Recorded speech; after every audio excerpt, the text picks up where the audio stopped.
یہ رجب کا مہینہ ہے۔ رجب کا مہینہ اسلام کے اندر اس کا کیا مقام ہے، کیا مرتبہ ہے؟ نبی اکرم صلی اللہ علیہ وسلم کا فرمان ہے، آپ نے فرمایا کہ زمانہ گھوم گھما کے پھر اپنی اصلی حالت پر آ گیا، اور وہ اصلی حالت کیا ہے کہ اس کے 12 مہینے ہیں سال کے، اور سال کے 12 مہینے اس دن سے ان کا تعین ہے جب سے اللہ نے زمین و آسمان کو تخلیق کیا ہے۔ حدیث میں آتا ہے، نبی اکرم صلی اللہ علیہ وسلم، قرآن میں آتا ہے سورۃ توبہ کے اندر، ان عدۃ الشہور عند اللہ 12 شہرا فی کتاب اللہ۔ اللہ کی کتاب یعنی لوح محفوظ میں سال کے مہینوں کی تعداد وہ 12 ہے، اور یہ اس دن سے ہیں جس دن سے اللہ نے زمین و آسمان کو تخلیق کیا، ان کو بنایا، اور پھر فرمایا منہا 4 حرم، ان 12 مہینوں میں سے 4 مہینے حرمت والے۔ اب وہ 4 مہینے حرمت والے کون سے ہیں؟ اس پر رسول اللہ صلی اللہ علیہ وسلم کا فرمان ہے۔ آپ نے فرمایا ایک مہینہ ذوالقعدہ کا، ذوالحجہ کا دوسرا مہینہ،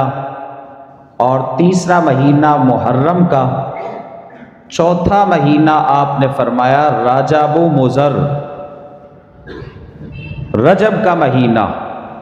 جو جمادی ثانی اور شعبان کے درمیان میں آتا ہے۔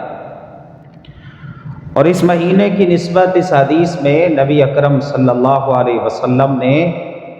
مضر کی طرف کی، آپ نے اس کو رجب مضر کہا۔ مضر عرب کے قبائل میں سے ایک قبیلہ تھا، اور ان کی طرف اس کی نسبت اس لیے کی گئی کہ عرب کے قبائل میں سے سب سے زیادہ رجب کے مہینے کی تعظیم کرنے والا یہی قبیلہ تھا، بلکہ اس کی تعظیم میں وہ حد سے تجاوز کرنے والے تھے۔ تو اس لیے نبی اکرم صلی اللہ علیہ وسلم نے فرمایا رجب و مضر الذی بین جمادی و شعبان، چوتھا مہینہ حرمت والا وہ رجب مضر ہے جو جمادی ثانی اور شعبان کے درمیان میں آتا ہے۔ تو یہ 4 مہینے حرمت والے، ان میں سے ایک مہینہ رجب کا ہے۔ رجب کا مہینہ یہ حرمت والا مہینہ ہے، اور اللہ قرآن میں فرماتے ہیں لا تظلموا فیہن انفسکم، یہ جو خاص حرمت والے مہینے ہیں نا، ان میں اپنے آپ پر ظلم نہ کرنا، زیادتی نہ کرنا، یہ اللہ کی خاص تاکید ہے۔ اس کے علاوہ رجب کے مہینے میں کوئی دن کا تعین کر کے روزہ رکھنا، یا دن کے اندر یا رات کے اوقات میں تعین کر کے کوئی خاص نماز پڑھنا، اس کا نبی اکرم صلی اللہ علیہ وسلم سے کوئی ثبوت نہیں ملتا۔ آپ صلی اللہ علیہ وسلم کے فرمان سے اس کی کوئی تصدیق نہیں ہوتی، اور جو بھی کہے نا کہ یہ رجب کے مہینے میں تم یہ نماز پڑھ لو، مثلا ایک نماز بنائی ہوئی ہے صلاۃ الرغائب کے نام سے، یہ نماز تم پڑھو، اس کا یہ تمہیں فائدہ ہوگا، تو پہلے آپ اس کی دلیل پوچھ لیں کہ یہ جو نماز آپ بتا رہے ہیں کیا یہ اپنی طرف سے ہے یا نبی اکرم صلی اللہ علیہ وسلم کے فرمان کے مطابق آپ ہمیں بتا رہے ہیں۔ تو اس مہینے کے اندر کسی نماز کا کوئی خاص اہتمام کر کے اس کو ادا کرنا، یہ نبی اکرم صلی اللہ علیہ وسلم کی سنت سے ثابت نہیں۔ اسی طرح کسی خاص دن کا روزہ رکھنا، ہاں اگر کوئی بندہ ہر ہفتے میں سوموار اور جمعرات کا روزہ رکھتا ہے، ہر مہینے میں 3 دن کا روزہ رکھتا ہے، یہ رسول اللہ صلی اللہ علیہ وسلم سے ثابت ہے، تو وہ اس مہینے میں بھی روزہ رکھ لے۔ اگر وہ 3 دن کے روزے رکھنے والا ہے، سوموار اور جمعرات کا روزہ رکھنے والا ہے، یا 1 دن چھوڑ کے 1 دن روزہ رکھنے والا ہے، تو وہ اس مہینے میں بھی روزے رکھ لے۔ لیکن خاص تعین کر کے اس مہینے کے اندر روزہ رکھنا، یہ نبی اکرم صلی اللہ علیہ وسلم کی سنت سے ثابت ہے۔ اس پر بھی لوگوں نے بہت سارے فضائل گھڑ لیے۔ ایک روایت جو پیش کی جاتی ہے کہ جی رجب اللہ کا مہینہ ہے، شعبان میرا مہینہ ہے، رمضان جو ہے وہ میری امت کا مہینہ ہے، تو یہ نبی اکرم صلی اللہ علیہ وسلم سے اس کا کوئی ثبوت نہیں ملتا، یہ آپ کا فرمان نہیں ہے، یہ بعد میں آنے والے نے کسی نے آپ پر یہ تہمت لگائی ہے کہ یہ رسول اللہ صلی اللہ علیہ وسلم کا فرمان ہے۔ اسی طرح یہ فضیلت بیان کی جاتی ہے کہ جی رجب کا جو مہینہ ہے نا، وہ اس مہینہ، اس کی نسبت جنت کے اندر نہر ہے، جس نہر کا نام رجب ہے، جو بھی اس مہینے کے اندر روزہ رکھے گا اللہ اس نہر سے اس کو سیراب کرے گا، تو اس کا بھی رسول اللہ صلی اللہ علیہ وسلم سے کوئی ثبوت نہیں ملتا۔ اسی طرح یہ بھی کہا جاتا ہے کہ جو رجب کے پہلی تاریخ کا روزہ رکھے گا اس کے 3 سال کے گناہ معاف کر دیے جائیں گے، جو اگلے دن کا روزہ رکھے گا اس کے 2 سال کے مزید معاف کر دیے جائیں گے، جو اگلے دن کا روزہ رکھے گا اس کے مزید 1 سال کے گناہ معاف کر دی۔ تو اس طرح کی جتنی بھی روایات ہیں، اس کا نبی اکرم صلی اللہ علیہ وسلم تک کوئی سلسلہ چلتا نہیں ہے، یہ آپ پر بہتان لگایا گیا۔ اور حدیث میں کیا آتا ہے؟ آپ نے فرمایا من کذب علی متعمدا فلیتبوأ مقعدہ من النار، جو مجھ پر کوئی جھوٹی بات میری طرف منسوب کرتا ہے، آپ نے فرمایا اسے چاہیے کہ وہ اپنا ٹھکانہ جہنم کی آگ میں بنائے۔ تو اس لیے کوئی میسج آپ کو آتا ہے، اس میں روزے کی فضیلت آتی ہے، تو اس کو آگے نہ بھیجیں جب تک اس کی تصدیق نہ کر لیں کہ کیا یہ رسول اللہ صلی اللہ علیہ وسلم کی سنت سے ثابت ہے۔ اسی طرح رجب کی بدعات میں سے ایک بدعت وہ آج کے دن سے بھی ہے، آج کے دن سے منسوب ہے، یعنی آج 22 رجب ہے، تو 22 رجب کو کنڈے بنائے جاتے ہیں، شیرینی بنا کے وہ جو ہے نا وہ تقسیم کی جاتی ہے، اور اس پر ایک کہانی گھڑی گئی ہے امام جعفر کے نام پر کہ امام جعفر ہندوستان کے کسی بندے کے خواب میں آئے اور انہوں نے کہا کہ جو بھی میرے نام کی شیرینی بنا کے میرے ایصال ثواب کے لیے بانٹے گا اس کی جو ہے نا وہ میں مشکلیں حل کر دوں گا، میں قیامت کے دن اس کا معاملہ جو ہے نا وہ حل کروا دوں گا۔ اس طرح کی داستان بنائی گئی ہے۔ تو یہ 22 رجب کے اعتبار سے جو کنڈے، عرب کے اندر بھی یہ چیز پائی جاتی تھی کہ وہ اس رجب کے مہینے میں نا جانور ذبح کر کے غیر اللہ کے نام، بتوں کے نام پر جانور ذبح کر کے پھر لوگوں میں تو جو ہے وہ تقسیم کیا کرتے تھے، اور شاید یہ سلسلہ وہاں سے ہی لیا کسی نے، لینے والے نے۔ تو 22 رجب کو یہ جو کنڈے بنا کے پیش کرنا ہے، اس کا رسول اللہ صلی اللہ علیہ وسلم کی سنت سے کوئی ثبوت نہیں ملتا، یہ کوئی داستان عجیبہ ہے جو گھڑی گئی ہے اور گھڑ کے جو ہے نا وہ مسلمانوں میں پھیلا دی گئی ہے۔ اہل تشیع جو شیعہ حضرات ہیں ان کی کتابوں کے اندر بھی یہ چیز موجود ہے کہ 22 رجب کو وہ جو ہے نا وہ خوشی مناتے ہیں، خوشی مناتے ہیں۔ کس کی خوشی؟ حضرت امیر معاویہ رضی اللہ تعالی عنہ ان کی وفات کی یہ تاریخ ہے 22 رجب۔ 22 رجب کو حضرت امیر معاویہ رضی اللہ تعالی عنہ جو کاتب وحی ہیں، خال المسلمین ہیں، جن کے متعلق رسول اللہ صلی اللہ علیہ وسلم کی دعائیں ہیں، آپ کے عظیم صحابی ہیں، پہلا بحری بیڑا، اللہ اکبر، اس کی قیادت کرنے والے ہیں، اور رسول اللہ کی بے شمار بشارتیں جن کے متعلق ہیں۔ تو 22 رجب کو وہ اس دنیا سے رخصت ہوئے، 22 رجب کو وہ اس دنیا سے رخصت ہوئے۔ تو اہل تشیع کے اندر یہ خوشی منائی جاتی، بلکہ ایک ان کے لکھنے والے نے تو لکھا ہے حضرت امیر معاویہ کے بارے میں کہ معاذ اللہ اس امت کے فرعونوں میں سے ایک فرعون اس دن فوت ہوا، اس امت کے فرعونوں میں سے ایک فرعون فوت ہوا، اس سے ہمیں چھٹکارا ملا، تو ہم تو خوشی کے طور پر اس وقت کے مطابق، اللہ اکبر، ہم تو خوشی کے طور پر اس دن کا روزہ رکھیں گے۔ تو اس دن کی نسبت شاید جو ہے نا وہ اہل سنت کے اندر یہ عام کی گئی اسی لحاظ سے کہ چلو خوشی بھی ہو جائے گی اور پتہ بھی نہیں چلے گا۔ تو 22 رجب کا اس کے کنڈوں کا رسول اللہ صلی اللہ علیہ وسلم کی سنت سے کوئی تعلق نہیں۔ پھر آگے 27 رجب ہے، میں نے پچھلی دفعہ بھی بتایا تھا کہ معراج پر تو اتفاق ہے، ساری امت کا اتفاق ہے کہ نبی اکرم صلی اللہ علیہ وسلم کو معراج ہوا اور آپ کے بدن اور روح سمیت آپ کو معراج کروایا اللہ تعالیٰ نے۔ اسی لیے تو اللہ نے فرمایا نا سبحان الذی اسری بعبدہ لیلا من المسجد الحرام الی المسجد الاقصی الذی بارکنا حولہ لنریہ من آیاتنا انہ هو السمیع البصیر۔ بعض لوگ ہیں وہ کہتے ہیں یہ خواب کا واقعہ ہے، خواب کا واقعہ ہے کہ نبی اکرم صلی اللہ علیہ وسلم کو جو معراج ہوا یہ خواب میں ہوا۔ اگر یہ خواب کا واقعہ ہوتا نا تو پھر مکہ والوں کو اس کا انکار کرنے کی کوئی گنجائش نہیں بنتی تھی ان کی، وہ اعتراض کرتے، ان کا یہ اعتراض بنتا نہیں تھا۔ جب نبی اکرم صلی اللہ علیہ وسلم نے کہا کہ مجھے اللہ تعالیٰ نے آج سیر کروائی ہے، اور سیر کہاں سے کروائی؟ بیت اللہ سے بیت المقدس اللہ مجھے لے کے گیا، بیت المقدس تک اللہ نے مجھے سیر کروائی، اور اس وقت کے مطابق یہ 40 دن کا سفر بنتا تھا، 40 دن کا سفر۔ رسول اللہ صلی اللہ علیہ وسلم نے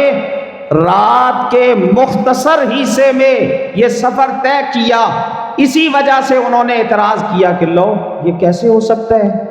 کہ ایک بندہ رات کے مختصر حصے میں بیت اللہ سے بیت المقدس کا سفر کرائے اور پھر وہاں سے آسمان کی طرف سفر کر لے اور جنت کی سیر کرے اور جہنم کے مناظر وہ بیان کر دے، یہ کیسے ہو سکتا ہے؟ تو تب اللہ رب العزت نے فرمایا سبحان الذی اسری، پاک ہے وہ ذات ہر قسم کے عیب سے، ہر قسم کے اللہ اکبر اسباب سے، وہ جو مرضی کرنا چاہے یہ اس کی قدرت ہے۔ اور اس پہ یہ بھی بات ذہن میں رکھیں کہ جو معراج ہے نا یہ رسول اللہ صلی اللہ علیہ وسلم کا معجزہ ہے، اور معجزہ اس میں خرق عادت کو کہتے ہیں کہ یعنی عقل تسلیم نہیں کرتی لیکن وہ ہو جاتا ہے، اور اس میں جسم نبی کا ہوتا ہے اور قدرت اللہ کی ہوتی ہے۔ نبی کا معجزہ ہوتا ہے اور جو ولی ہوتا ہے اس کی کرامت ہوتی ہے۔ تو نبی اکرم صلی اللہ علیہ وسلم کو جو معجزات اللہ نے عطا فرمائے ان میں سے ایک معجزہ یہ ہے کہ اللہ نے آپ کو معراج کروایا، یعنی بیت اللہ سے بیت المقدس تک کا سفر، اور پھر آگے وہاں سے اللہ تعالیٰ آسمان کی طرف لے کے گیا۔ نبی اکرم صلی اللہ علیہ وسلم فرماتے ہیں میں اپنے گھر میں تھا، وہاں سے مجھے فرشتوں نے اٹھایا اور بیت اللہ میں پہنچایا، وہاں سے اللہ اکبر مجھے لے کے گئے براق سواری کے اوپر بیت المقدس، میں نے اپنی سواری کو وہاں باندھا جہاں نبی اپنی سواریوں کو باندھتے تھے، جہاں انبیاء اپنی سواریوں کو باندھتے تھے میں نے بھی اپنی سواری کو وہاں باندھا۔ آپ صلی اللہ علیہ وسلم فرماتے ہیں میں نے پھر بیت المقدس میں نماز پڑھی۔ اب جاتے ہوئے رسول اللہ نے امامت کروائی یا واپسی پر آپ نے امامت کروائی، اس پر بھی اختلاف پایا جاتا ہے۔ بہرحال بعض کہتے ہیں کہ نبی اکرم صلی اللہ علیہ وسلم نے جو انبیاء کی امامت کروائی نا وہ جاتے ہوئے ہوئی، اور بعض کہتے ہیں کہ نہیں، جب آپ واپس آ رہے تھے تو فجر کی نماز پڑھائی آپ نے اور انبیاء نے آپ کے ساتھ آئے اور انبیاء نے آپ کی اقتداء میں وہاں بیت المقدس کے اندر نماز پڑھی۔ تو بہرحال رسول اللہ صلی اللہ علیہ وسلم نے بیت المقدس میں نماز پڑھی۔ آپ کہتے میں باہر نکلا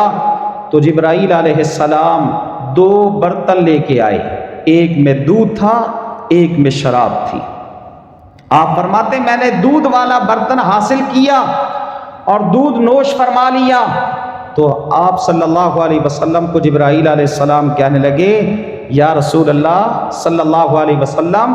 آپ نے فطرت کو اپنایا ہے، آپ نے فطرت کے مطابق آپ چلے ہیں۔ اگر ایک موقع پر آگے چل کے بھی یہ پیش کیا گیا تو آپ صلی اللہ علیہ وسلم کو فرمایا گیا اگر آپ شراب والا برتن اٹھاتے نا تو آپ کی امت کے لوگ گمراہ ہو جاتے۔ تو نبی اکرم صلی اللہ علیہ وسلم کو دودھ پلایا گیا، اس کے بعد پھر وہاں سے اگلا سفر شروع ہوا۔ صحیح حدیث کے اندر آتا ہے نبی اکرم صلی اللہ علیہ وسلم فرماتے ہیں پہلے آسمان پر مجھے لے جایا گیا، جبرائیل علیہ السلام نے دستک دی، میں آپ کے ساتھ تھا، یعنی جبرائیل کے ساتھ تھا، تو جب جبرائیل نے دستک دی نا تو آگے سے پہلے آسمان پر جو مامور فرشتے ہیں انہوں نے پوچھا کون ہے؟ جبرائیل نے بتایا اپنا، تمہارے ساتھ کون ہے؟ میرے ساتھ محمد مصطفیٰ ہے صلی اللہ علیہ وسلم، آپ کو بلایا گیا؟ جبرائیل علیہ السلام نے کہا ہاں اللہ نے آپ کو بلایا ہے۔ تو تب نبی اکرم صلی اللہ علیہ وسلم کے لیے دروازے کھولے گئے اور آپ کا استقبال کیا گیا۔ حدیث کے اندر آتا ہے پہلے آسمان پر آپ کی ملاقات ہوئی حضرت آدم کے ساتھ، دوسرے آسمان پر ملاقات ہوئی حضرت عیسیٰ اور یحییٰ کے ساتھ، تیسرے آسمان پر آپ کی ملاقات ہوئی حضرت یوسف کے ساتھ، چوتھے آسمان پر حضرت ہارون کے ساتھ اور پانچویں آسمان پر حضرت موسیٰ کے ساتھ۔ موسیٰ علیہ السلام نے بھی استقبال کیا۔ جب نبی اکرم صلی اللہ علیہ وسلم آگے بڑھے نا تو حضرت موسیٰ کے آنسو نکل آئے، حضرت موسیٰ علیہ السلام ان کے آنسو نکل آئے۔ تو پوچھا گیا موسیٰ علیہ السلام سے کہ تم کیوں روتے ہو؟ کہنے لگے یہ نبی اللہ تعالیٰ نے ان کو بعد میں بھیجا مجھ سے، لیکن میرے سے زیادہ، میری امت سے زیادہ ان کی امت کے افراد اللہ کی جنت کے وارث بن گئے، اس وجہ سے روتا ہوں۔ اور شاید یہ آنسو اس بنا پر بھی تھے کہ حضرت موسیٰ علیہ السلام کو ان کی قوم کے لوگوں نے بہت تکلیفیں پہنچائی، بہت ایذا پہنچائی۔ تو بہرحال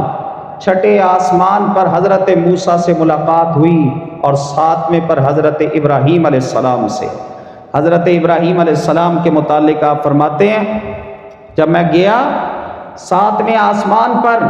تو وہاں حضرت ابراہیم علیہ السلام کو میں نے دیکھا، حضرت ابراہیم علیہ السلام بیت المعمور کے ساتھ ٹیک لگا کے بیٹھے ہوئے، بیت المعمور سے ٹیک لگا کے، بیت المعمور بیت اللہ کے بالکل اوپر، یعنی اگر بیت المعمور نیچے گرے نا تو وہ بالکل بیت اللہ کے اوپر آ کے گرے گا، تو یہ بیت اللہ کے بالکل اوپر فرشتوں کی عبادت گاہ ہے۔ جو فرشتہ ایک دفعہ اس میں داخل ہو جاتا ہے عبادت کرنے کی غرض سے، دوبارہ قیامت تک اس کی باری نہیں آئی، قیامت تک اس کی باری نہیں آتی دوبارہ۔ اللہ اکبر، اتنے، اور ایک وقت میں 70,000 فرشتہ اللہ کا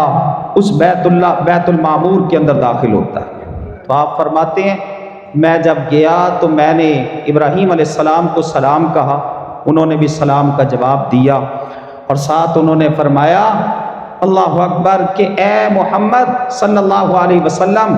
اپنی امت کو جا کے میرا سلام کہنا، اور ان کو کہنا کہ یہ جنت کی زمین بڑی پاکیزہ زمین ہے، بڑی صاف ستھری ہے، لیکن اس میں کاشتکاری کی ضرورت ہے، تم زیادہ سے زیادہ کاشتکاری کرنا اس جنت کی زمین میں۔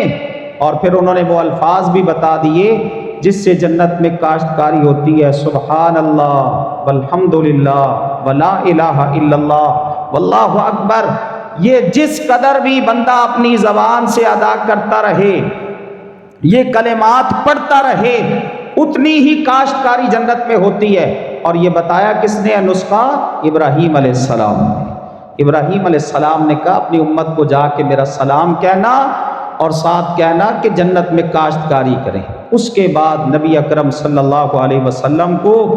جو ہے وہ سدرۃ المنتہا تک لے جایا گیا۔ سدرۃ المنتہا، جنت کے مناظر بھی دکھائے گئے، جہنم کے مناظر بھی دکھائے گئے۔ نبی اکرم صلی اللہ علیہ وسلم نے وہاں اللہ کو دیکھا تو اس کے متعلق صحیح مسلم کے اندر روایت آتی ہے، حضرت مسروق نے پوچھا، حضرت مسروق نے حضرت عائشہ رضی اللہ تعالی عنہا سے پوچھا کہ اماں جان مجھے یہ بتائیں کہ کیا نبی اکرم صلی اللہ علیہ وسلم نے اللہ کو دیکھا ہے؟ تو حضرت عائشہ فرماتی ہیں جو یہ دعویٰ کرے نا کہ رسول اللہ صلی اللہ علیہ وسلم نے اللہ کو دیکھا ہے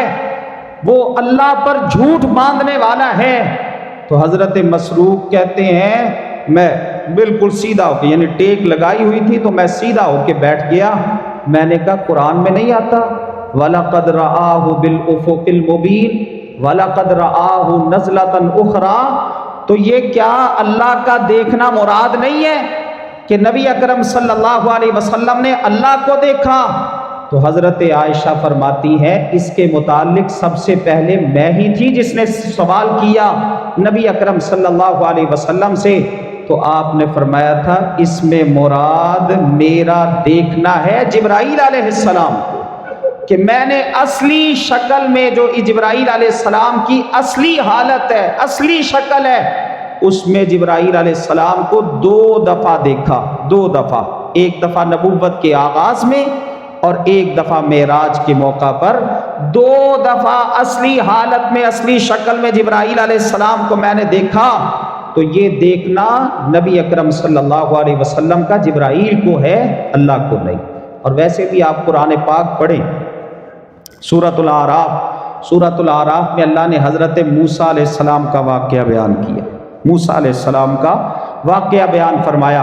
اور وہاں پہ فرمایا جب موسیٰ علیہ السلام اللہ سے بات کر رہے تھے نا تو کہنے لگے اللہ آرینی انظر الیک، میں تجھے دیکھنا چاہتا ہوں، تو اللہ نے کیا فرمایا لن ترانی، تو مجھے نہیں دیکھ سکتا۔ حضرت موسیٰ علیہ السلام، اللہ اکبر، اگلی بات اللہ نے فرمائی انظر الی الجبل، اے موسیٰ اس پہاڑ کی طرف دیکھ، اگر یہ پہاڑ اپنی جگہ پر قائم رہا، ان استقر مکانہ، اگر یہ پہاڑ اپنی جگہ پر قائم رہا تو تو مجھے دیکھ لے گا، اگر یہ قائم نہ رہا تو تو مجھے نہیں دیکھ سکتا۔ تو اللہ نے تجلی ڈالی کس پر؟ پہاڑ کے اوپر، پہاڑ کے اوپر تجلی ڈالی۔ موسیٰ علیہ السلام نے پہاڑ کی طرف اللہ کی تجلی کو دیکھا تو اللہ قرآن میں فرماتے ہیں خر موسیٰ صاعقا، موسیٰ بے ہوش ہو کر زمین پر گر پڑے۔ فلما افاقا، جب افاقہ ہوا موسیٰ علیہ السلام اللہ اکبر ہوش میں آئے تو کیا کہتے ہیں سبحانک تبت الیک، اے اللہ تو پاک ہے، تبت الیک، میں تجھ سے معافی مانگتا ہوں، اور میں سب سے پہلے ایمان لانے والوں میں سے، سب سے پہلے میں ایمان لانے والوں میں سے ہوں۔ تو یہاں مراد جبرائیل علیہ السلام کا دیکھنا ہے۔ ہاں قیامت والے دن مومن مسلمان دیکھیں گے، اللہ تعالیٰ کو دیکھیں گے، اور جنت کے اندر بھی جو ہے نا وہ جو جنتی جائیں گے وہ اللہ کا دیدار کریں گے، لیکن دنیا کے اندر یہ ممکن نہیں ہے۔ اور قرآن میں اللہ نے دوسرے مقام پہ فرمایا لا تدرکہ الابصار وہو یدرک الابصار، کوئی آنکھ بھی اس کا ادراک نہیں کر سکتی، وہ آنکھوں کو دیکھنے والا ہے، وہ سب کو دیکھنے والا ہے، اللہ اکبر، آنکھوں کا ادراک کرنے والا ہے، کوئی آنکھ بھی اس اللہ کا ادراک نہیں کر سکتی۔ تو نبی اکرم صلی اللہ علیہ وسلم سدرۃ المنتہا تک، منتہا یہ انتہا کو کہا جاتا ہے، اور سدرہ بیری کے درخت کو کہتے ہیں۔ نبی اکرم صلی اللہ علیہ وسلم فرماتے ہیں وہاں کا اتنا خوبصورت منظر تھا، وہ سدرۃ المنتہا کا اتنا خوبصورت منظر تھا کہ کسی بھی آدمی کے بس کی بات نہیں ہے اس کی خوبصورتی کو بیان کرنا، اتنا خوبصورت۔ اور اس کے جو پتے تھے نا وہ ہاتھی کے کان کی طرح تھے، ہاتھیوں کے کانوں کی طرح تھے، اور اس کے بیر بڑے بڑے مٹکوں کی طرح تھے، ہجر قبیلے کے مٹکوں کی طرح آپ فرماتے اس کے بیر تھے۔ تو وہاں پہ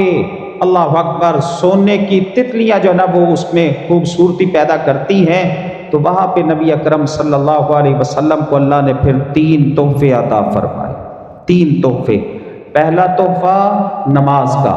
نماز کا تحفہ اللہ نے عطا فرمایا، اور دوسرا تحفہ سورۃ البقرہ کی آخری 2 آیات، سورۃ البقرہ کی آخری 2 آیات۔ اور حدیث کے اندر آتا ہے جو بندہ بھی رات سے سونے سے پہلے سورۃ بقرہ کی آخری 2 آیات پڑھ لیتا ہے نا تو یہ ساری رات یہ 2 آیات اس کے لیے کافی ہو جاتی ہیں، مانا کہ رات کے شر سے، نقصان سے اللہ اکبر اللہ اس کو محفوظ رکھتا ہے جو بندہ سورۃ البقرہ کی آخری 2 آیات پڑھ کے سوتا ہے، سونے سے پہلے سورۃ البقرہ کی 2 آیات پڑھتا ہے۔ تو یہ دوسرا تحفہ آپ کو یہ عطا کیا گیا۔ تیسرا تحفہ آپ کو یہ دیا گیا کہ اللہ آپ کی امت کے لوگوں کی بخشش فرما دے گا۔ اللہ اکبر، جس نے بھی شرک نہ کیا ہوگا، اپنے دامن کو شرک کی نجاست سے جس نے محفوظ رکھا ہوگا، اللہ اس کو معاف کر دے گا۔ تو یہ 3 تحفے نبی اکرم صلی اللہ علیہ وسلم کو دیے گئے۔ پہلا تحفہ نماز والا، نماز کا اہتمام کریں، نماز کو سیکھیں، نماز کو رسول اللہ صلی اللہ علیہ وسلم کی سنت کے مطابق بنائیں۔ یہ معراج کا تحفہ ہے، چلیں کم از کم اسی پر محنت کر لیں کہ ہمیں نماز کے جو الفاظ ہیں، جو ابتدا کی دعائیں ہیں، پھر آگے سورت فاتحہ ہے، پھر کوئی اور سورت ہے، پھر رکوع کی دعائیں ہیں، پھر جو ہے نا وہ قومے کی دعائیں ہیں، پھر سجدے کی دعائیں ہیں، پھر 2 سجدوں کے درمیان کی دعا ہے، پھر تشہد کی دعائیں ہیں۔ ان دعاؤں کا ترجمہ ہی آ جائے، ہم ترجمے کے ساتھ ان کو سیکھ لیں اور انداز سیکھیں نبی اکرم صلی اللہ علیہ وسلم کا، کہ نبی اکرم صلی اللہ علیہ وسلم کی نماز کیسی تھی۔ اگر ہم نے یہ کام نہ کیا، دیکھیں دنیا کے معاملات میں ہم بہت آگے بڑھنے کی کوشش، ہر بندے کی ہوتی خواہش کہ جس مقام پر آج میں ہوں اس سے آگے بڑھوں، اس سے ترقی کی طرف جاؤں، لیکن جو دین کا معاملہ ہے اور نماز کا معاملہ ہے، اگر میں نے سبحانک اللہم و بحمدک و تبارک اسمک یہ دعا شروع میں بچپن میں سیکھی تھی نا، اسی پر جو ہے نا وہ اڑا ہوا ہو۔ اس کے علاوہ 2-4 دعائیں آتی ہیں نبی اکرم صلی اللہ علیہ وسلم کی جو آپ ابتدا میں پڑھا کرتے تھے، وہ سیکھیں آپ۔ اللہم باعد بینی و بین خطایایا کما بعدت، کیسی عمدہ دعا ہے۔ اس کے بعد سورۃ الفاتحہ کا ترجمہ ہے، پھر رکوع کی دعائیں ہیں، سجدے کی دعائیں ہیں، قومے کی دعائیں ہیں، تشہد کی دعائیں۔ صحابہ کرام پوچھا کرتے تھے اللہ کے نبی ہم تشہد میں اللہ اکبر درود کے بعد کیا پڑھیں؟ حضرت ابو بکر نے کہا اللہ کے نبی میں کیا پڑھوں درود کے بعد؟ تو آپ نے فرمایا تو یہ پڑھا کر اللہم انی ظلمت نفسی ظلما کثیرا فاغفر لی فانہ لا یغفر الذنوب الا انت۔ اے اللہ میں نے اپنی جان پر بڑا ظلم کیا ہے، انی ظلمت ظلما، اے اللہ میں نے بہت ظلم کیا اپنی جان پر، میرے گناہوں کو تیرے سوا کوئی معاف نہیں کر سکتا، تجھ سے یہ عاجزانہ درخواست ہے کہ میرے گناہوں کو معاف فرما دے۔ تو یہ دعا سیکھیں۔ اس کے علاوہ اللہم انی اعوذ بک من عذاب القبر، یہ دعا آتی ہے جس میں پناہ مانگی گئی ہے قبر کے عذاب سے، جہنم کی آگ سے، اور اسی طرح اللہ اکبر قرض کے چڑھ جانے سے،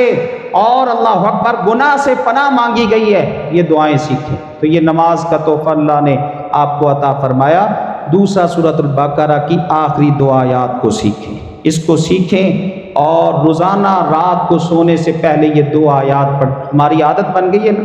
ہم نے سونا ہے تو سونے سے پہلے